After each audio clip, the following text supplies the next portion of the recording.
the Across the Pod NFL podcast. It's time for another season preview of an NFL team, and this time it's a turn of the Cleveland Browns. So we've managed to agree a time. Thankfully, the time difference caused a bit of an issue, but we are here, and that's the most important thing. So I'm here with Cleveland Browns fan Dan. How are you? Good, good. Thank you for having me, Andy. During the summer, I know we are all over the place with our plans and stuff, but it's always good to get together and preview what should be a very exciting 2023 NFL season. Definitely, and we will get into that in a minute. But I want to ask you, like we do with all our newcomer to the podcast, I like to find out why people support the teams they do. And from looking at your Twitter, you're not from Cleveland; you live in New Jersey, by the looks of it. So, how does the guy from New Jersey end up following the Cleveland Browns? It's actually a very funny story. So I grew up as a New York Giants fan, and I definitely became frustrated with the franchise during the Jerry Reese and then eventually the David Gettleman era. And I was a big Odell fan. All Giants fans were big Odell fans. He was the highlight of the team because the team wasn't that good during that time period, post the two Super Bowl runs. And it was during the offseason prior to the 2019 season. The Odell trade rumors were swirling. And I remember being at work and like NFL Network was like, it's going to happen tonight. Odell's going to get traded tonight. And I was texting with a buddy from Chicago and he's like, do you think Odell's actually going to get moved? I'm like, if they move Odell, he's like the face of the franchise right now. Like, and I was joking around with him. I said, if he gets traded to the Cleveland Browns, I swear to God, I'll buy a Baker Mayfield jersey tonight and become a Browns fan. And that's the start of it. I was a big Baker fan from his days in Oklahoma. Obviously, that didn't work out, on the Cleveland side of things, but I I stuck with the franchise because I didn't want to be jumping ships every 2 years. And I'm sure we'll get into talking about it, but my fandom was definitely put to test in the past 16 months or so when it comes to Cleveland. So if you've got the Baker jersey with you, I can see Noddy knew someone in the frame behind you, but where's the Baker jersey? You're not wearing Baker it? Baker jersey is in the closet. It's behind the Odell Beckham Jr. Cleveland Browns jersey, and so right now I'm down to Myles Garrett. And Okay. I'll say right now, I swear to God, if Garrett gets traded, that might be another jump ship moment for me. And albeit probably a shorter lifespan of fandom compared to other fans we've had, but in terms of favorite memories, what sticks out for you as a fan of the Browns? It's easily going to be the playoff game against the Pittsburgh Steelers. That 2020 season was pretty special. After the disaster of 2019, expectations weren't super high, and it was just kind of fun. We didn't expect to win every week, and we racked off a bunch of wins. The team was fun to watch. I mean, I remember that Titans game that year, and Baker threw, I think, 4 touchdowns in the first half, including one to an offensive tackle. So it was just a very fun team to watch, and it was first time making the playoffs in forever, basically over 20 years. And going into that game, it was kind of like I'm just happy to be here type of thing. I know my brother came over to watch the game, and I didn't have any expectations to be honestly even competitive. I was like, we made the playoffs. That's way better than we thought we were going to do for that season. But when that first ball sailed over Ben Roethlisberger's head and we recovered it for a touchdown, it's the tingle started happening. And but I always tell people, because we were up at one point, I think it was like 24-7 at halftime. My brother's like, oh, you got this. Like, what are we going to do for next week against Kansas City? I'm like, hold up. I've been a Browns fan long enough to know that the rug is about to be pulled out from underneath us. And Ben's a veteran quarterback. You can't write off his veterans. And, thankfully we pulled out the win. And that was probably the best live game I've watched in a very long time. I do remember that game very well.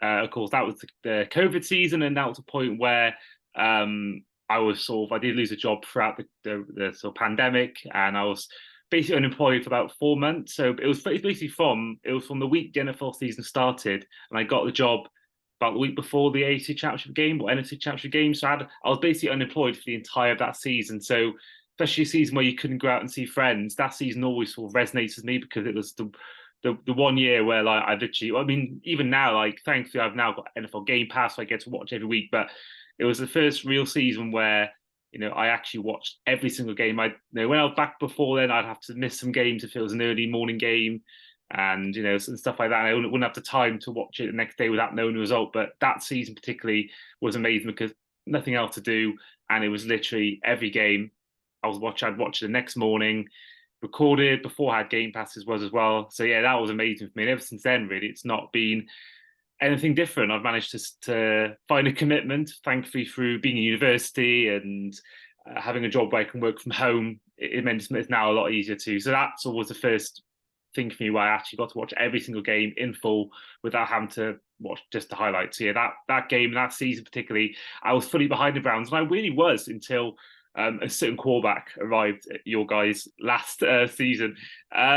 Now, speaking of incomings this season, the incomings for the Browns, these include the likes of, if I get the list up now, so you guys have added the likes of Josh Dobbs as the backup quarterback, Marquise Goodman, Maurice Hurst Jr., Joanne Thornhill, and I do apologize, maybe I've missed out some names, but other players like Chris Restry, Thacarius Keys, to name a few. And other players that have left include the likes of Chase Winovich, Greedy Williams, Jesse James, Kareem Hunt, Jacoby Brissett as well, which I know a lot of fans were a bit sad about, and also Jadeveon Clowney as well. And then the draft, so the draft incomings, no drafts at all until the second round.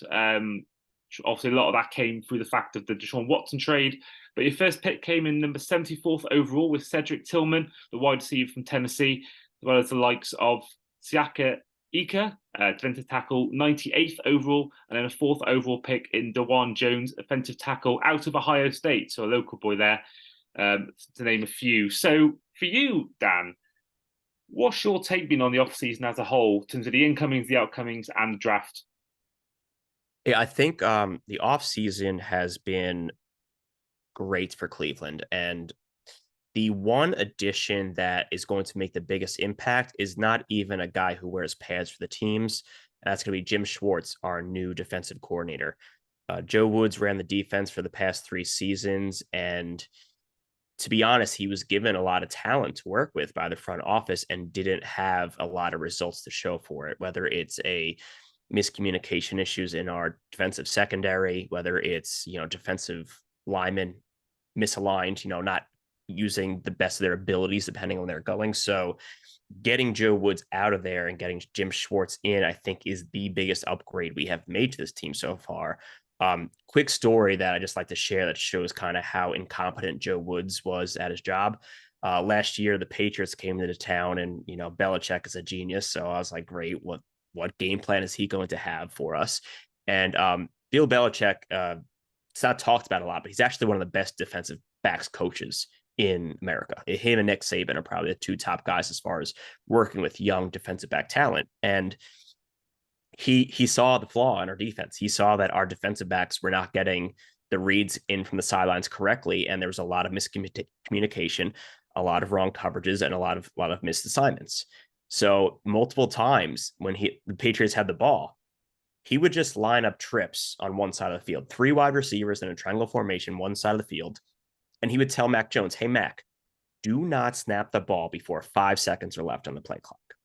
And the reason he did that, because our corners were coached so badly that for the 20 seconds that the formation was held, they would just point fingers, yell, and try to move each other around because they didn't know what the coverage assignment was, because Joe Woods wasn't the coach that he should have been. And we lost that game, and I just laughed to my couch because I knew Belichick was going to have something unique and special, and I picked it out right away. Like, honestly, the first drive, I'm like, all right, so the trips is going to kill us all day. And listen, I work in the football industry. I've been a fan of the NFL and football in general for most of my life. I am nowhere near a defensive coordinator, and the fact that I could have diagnosed that from the first drive and we did not adjust, so Jim Schwartz is the biggest upgrade that the Cleveland Browns have received in the 2023 offseason so far. It's incredible because there are certain times that I'm watching the Dolphins play, and there's sometimes Right. Even I've thought of times where there's been certain situations where even I think I could have done a better job at times. I remember a couple of years ago, there was the calling a screen pass in our end zone against the Raiders, a game we ended up losing an overtime. And at certain times where you just think, how are these guys even getting paid? And I do think there's an element where they can overthink. I'm sure, if me or you went into an NFL field, suited up and became a coach for the day, I'm sure they'd absolutely out tactic both of us. But I think that is sometimes the thing. I think it's a game of X and O's, a game of statistics, and I do feel like we're seeing it more and more now with the increase in 2 point conversions. I think people are, in a way, overthinking it at times now. I think people are. I think that's causing a lot of brain fart. I think with head coaches, and I think that sometimes this is why people like Mike Tomlin are so good in there. That's why he's never had a losing season, because he keeps it simple. He doesn't overthink it. Whereas someone like John Harbaugh, for example, goes for a lot of twos and doesn't always work out. So I think, yeah, I think that's definitely a trend of NFL coaches. They are almost trying to be too clever these days, and I think it's not always working out. But we have to mention it. Everyone probably listening knew it was coming. Deshaun Watson. Now he's a guy that had obviously last offseason was figure of a lot of talk, mostly for negative reasons, I must admit. And obviously the Browns gave him a lot of guaranteed money. And we did our quarterback ranking episode from 32 to 1, where we did in 3 parts. And you can find out if you listen back to where I put Deshaun Watson, and it was quite low down, because I just feel like his rookie year, and I'm fully aware that it is a case where he hadn't been playing for basically a year and a half, but this is the guy that you gave up all that draft capital for. You gave all that guaranteed money for. I think the most guaranteed money for any quarterback, and he had, I think, I think he had 7 touchdowns. I want to say it was 9 interceptions or something like that. It was not, the stat line was not great, and you watch a lot of games he's involved in, and the rest was clearly there to see. It was a very, very poor season for him. But of course, I do think before before the whole thing happened off the field, for me, he was top 5 quarterback easily. I think he was probably my favourite to watch in the NFL. I loved watching him. I remember he played in London as well. He was one of the best athletes I've seen actually physically live. But there isn't a guarantee he's going to come back to the player he was before. And you guys give him a lot of money for him and a lot of draft capital on the expectation that he's going to go out and deliver this. But where do you stand on the Deshaun Watson? Since we're not going to mention off the field stuff because that's obvious, but since on the field, do you think we're going to get ever the Deshaun Watson of old? Do you think this season, with a full off season with him, no controversy, do you think we'll then see him get back to his Houston Texans days? Or is there any part of you that fears that potentially, this could be a quarterback that will never recover from such a long time off the field? Yeah, I think a lot of people undersell what the effect of missing that much time does to a player. Um, and the NFL is such a high level nowadays that you have to always be innovating, improving, and compete. You have to be at the top 1% of your game at all time. And to miss almost 2 full years and then try to come back at the back end of what was not a great season is a hard ask. And the other thing that I think gets lost for people that haven't paid attention to the Cleveland Browns and honestly the AFC North as a whole last year was December football was not very good in the AFC North. We got destroyed with weather games. There was at least 2 games at home where it was freezing temperatures and the wind was 25 plus miles per hour gusting. I'm not making excuses. I'm just setting up the situation for the stat line that a lot of people like to refer to. Any quarterback would have struggled in those weather conditions. And it's that weather's not going to change. I'm from New Jersey. I'm not from Cleveland, but I talk to people in Cleveland, and it's the same thing every single year as far as the weather goes. So I think a full off season, learning the playbook and working with the offense, and then also getting to see him out there in September and October, which are more prime months for a passing attack in Cleveland, Ohio, will quickly turn around the narrative that is based around Deshaun Watson right now, based on last year's stat line. So I'm not fully confident, very confident that we will see him return close to his 2020 form with the Houston Texans. And we got to remember that was an MVP caliber season, and that 2020 Texans roster was not very good.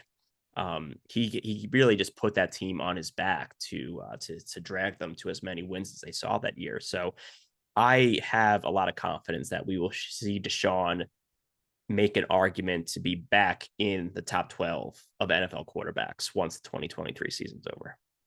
Yeah, I think you're right because it is a what have you done for me lately? It's a very recency bias heavy league, as we were talking about in the Steelers episode we did last time, and you know we can't forget that he did have the most passing yards in the whole league in a 4-win team for the Texans that had lost best receiver at the time in the league in DeAndre Hopkins. So yeah, we certainly know he's capable of, and I think what I thought he was great at in the NFL was being able to withstand hits and withstand those loads of times, not just the game in London I watched, but a lot of times you watch the Texans. I remember the Bills game in the wild card round where he made that amazing play where he get because of the bad offensive line, he got hit so much pressure came to him so much times, and he has so much pressure put on him by defensive players, and he'll always be able to withstand that. And I think that will obviously, if he gets back to his best, that's what will help him going forward. His durability, because I never really remember him being injured at all.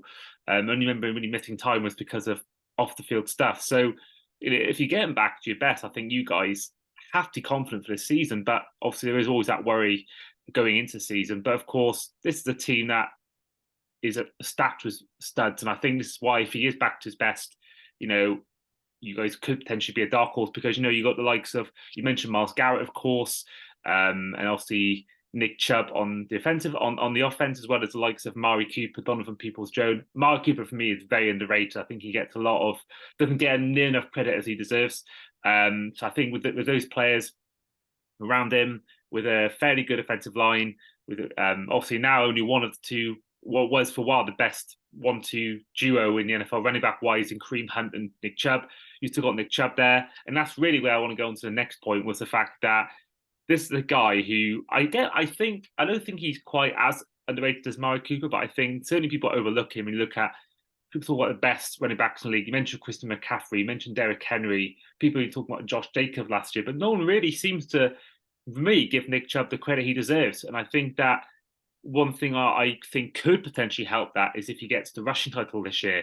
Now, do you think Nick Chubb is primed for a potential year where he is the leading rusher in the NFL? No. And Okay. I'm sure most Cleveland Browns fans are very quick to say, yes, Nick is a great runner. This offense is going to be amazing. He's going to lead the league in rushing yards. I like to bring up something a little bit more in depth. And one of the reasons I love this franchise and its current state of affairs, Andrew Berry and our general manager, he has revamped the front office to be very analytically driven. And they've even applied data analysis to recovery, workload, and sports management for their athletes. It's kind of I don't want to say it's like a secret, but part of their game plan with Nick is to limit his workload because they've run enough analysis on him that he is most efficient when he receives between 19 and 23 carries per game. If you go back and you look at his game logs and his rushing attempts, it usually falls somewhere between 19 and 23. He potentially goes over 23 sometimes if it's a close game and we need him to carry it. But you'll notice in the following week, he'll go under the 19. So, for example, let me just read off his carries. Let's go the back half of last season. So we had week 8 against the Cincinnati Bengals. He had 23. That's a ceiling of the number of carries. So next week against the Dolphins, he only had 11. I know that Dolphins game was pretty terrible on our end. I'm sure you were happy watching that. I enjoyed that. Yeah, I thought it was great. So following week, Buffalo 14. Then week 12 was that big comeback win against Tom Brady and the Buccaneers at home. He had 26. We had to rely on him very heavily. So guess what? The next 2 weeks, 17-14. You see how there's a pattern building that if he goes over that 23 the following week, they pull him back. They say, let's give Nick a little bit of a breather because this team has Super Bowl aspirations. And like I discussed, the AFC North is a bunch of cold weather, windy games in December. the team goes into the season knowing that December is the most important time for Nick Chubb to be performing at his best. And when he's at his best is he's running very efficiently, high yards per carry, high yards after contact. So for that reason, I don't think he's going to win the rushing title. And to be honest with you, I'm completely fine with that. I know Nick Chubb is probably a top 3 running back from a pure running standpoint in the league, maybe top 4 now that Bijan is, in the league. I would say Jonathan Taylor, Derrick Henry, Nick Chubb, and Bijan would probably be my top 4 pure runners right now. Players like Christian McCaffrey and Austin Eckler, they add a little bit more in the passing game, but as far as pure runners go, those are my top 4. And like I said, the front office has spent enough time determining that, hey, if we want Nick to be the most efficient, when we need him the most at the end of the year and into the playoffs, we have to manage his workload for the entire season. So for that reason, I don't believe he's going to win the rushing title. But like I said, if we're making the playoffs, I really don't care if he doesn't win the rushing title at all.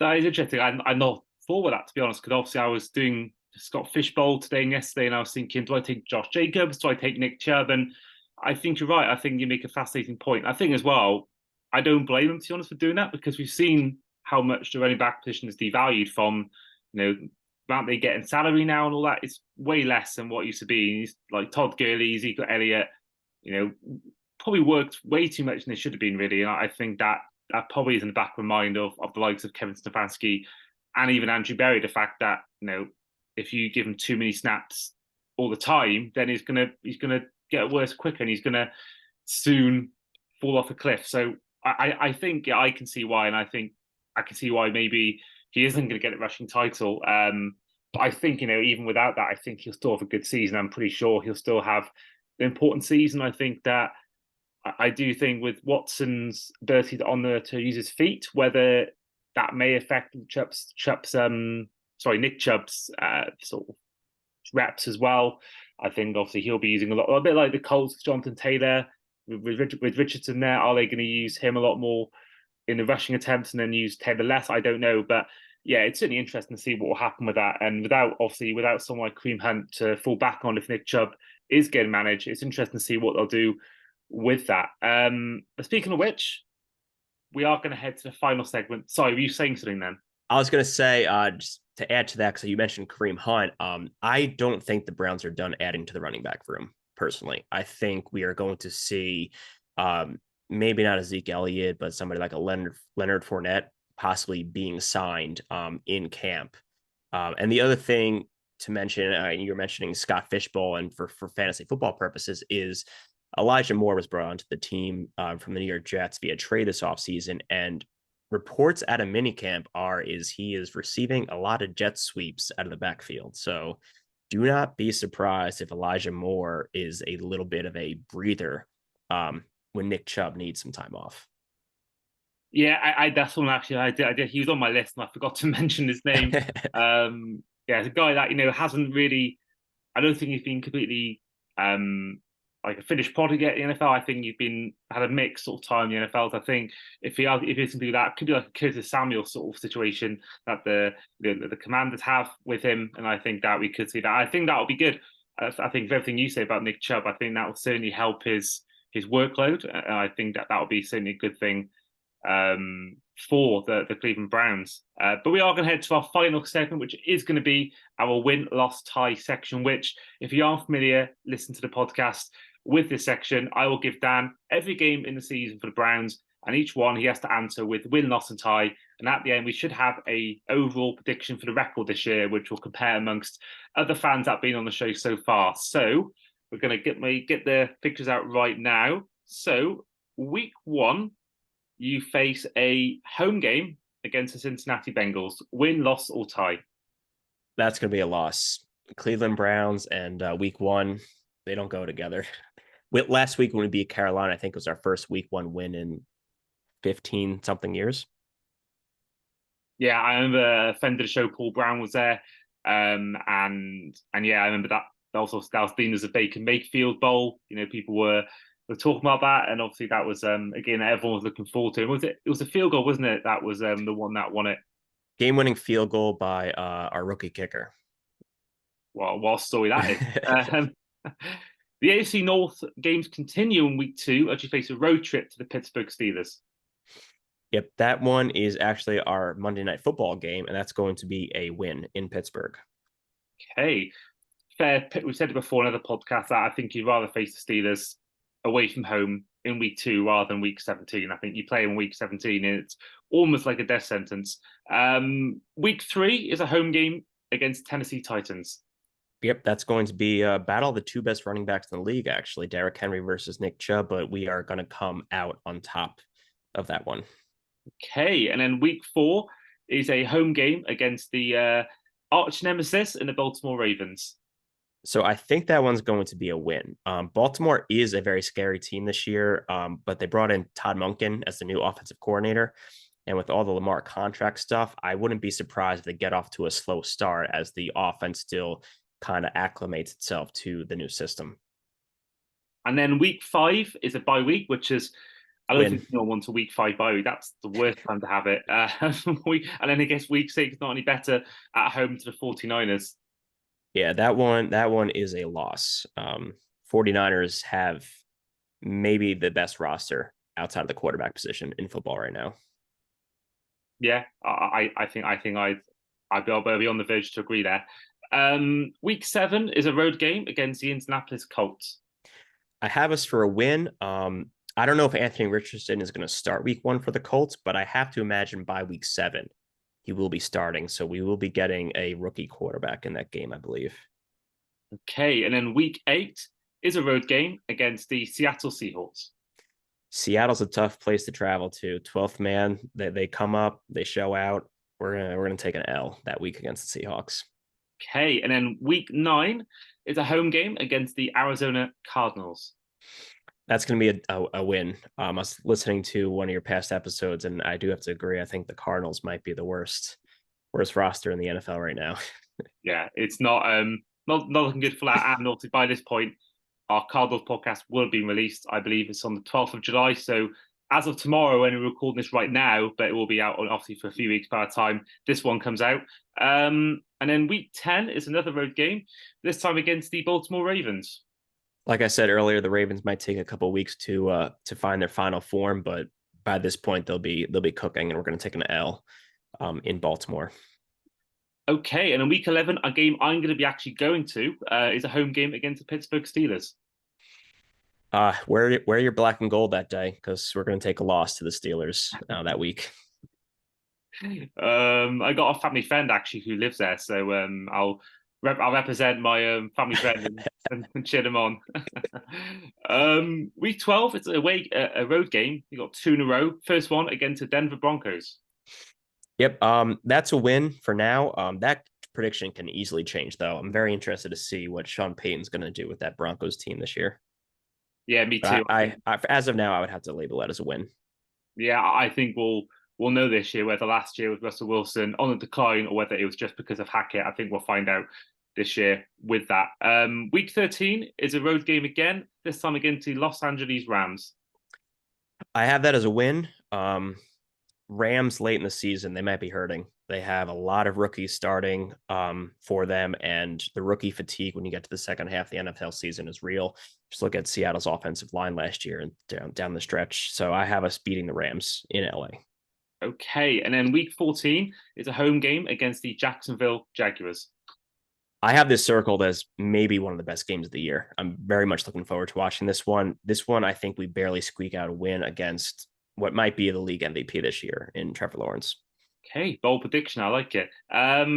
Week 15 is a game against the Chicago Bears at home. The wins keep rolling in. We got a little win streak building. Yeah, it's a good run of form, I must admit.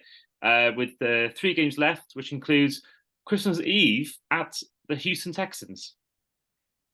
The story narrative around this one's going to be terrible for us in Houston. Oh God, yeah, Christmas Eve, like it's going to be a terrible atmosphere to play in. But I think we're going to get the W that week, fortunately. So that means you're 10-5 with just 2 games left. First one is against the New York Jets in Cleveland, your final home game of the season.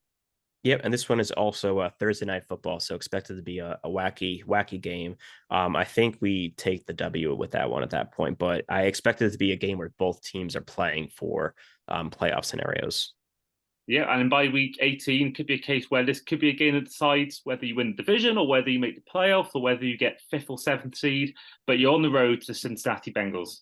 Yeah, I think this will be for the division, this game, actually. And I think we're going to lose. The Bengals will take the AFC North again, and we will get into the playoffs as a wild card seed, probably fifth or sixth, depending on how the rest of the AFC plays out.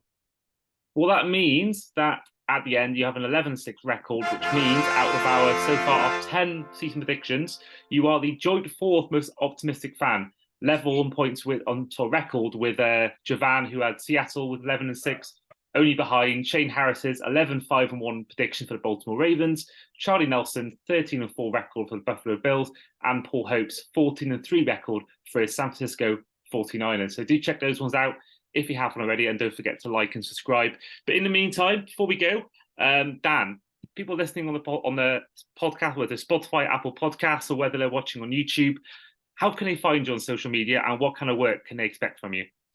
Yeah, so my main gig in the football space is over at Dynasty Nerds, where we do a lot of fantasy football content. I do draft analysis there, a whole bunch of stuff. So you can find me on Twitter at DanT_NFL. And then all my written work will be found at dynastynerds.com. And then I'm also a featured member of their YouTube channel. So definitely check us out on all our platforms. Fantastic. So yeah, that is where we will end the podcast. So thank you once again, Dan, for coming on, first of all. Yeah, no problem. Thanks for having me. And I'm sure we'll get you on again at some point during the season to either review games or preview games coming up. But in the meantime, this has been the Across the Pod podcast. I've been Andy, this has been Dan, and we will see you guys for our next season preview, which will be carrying on the AFC North, the Cincinnati Bengals. See you guys then.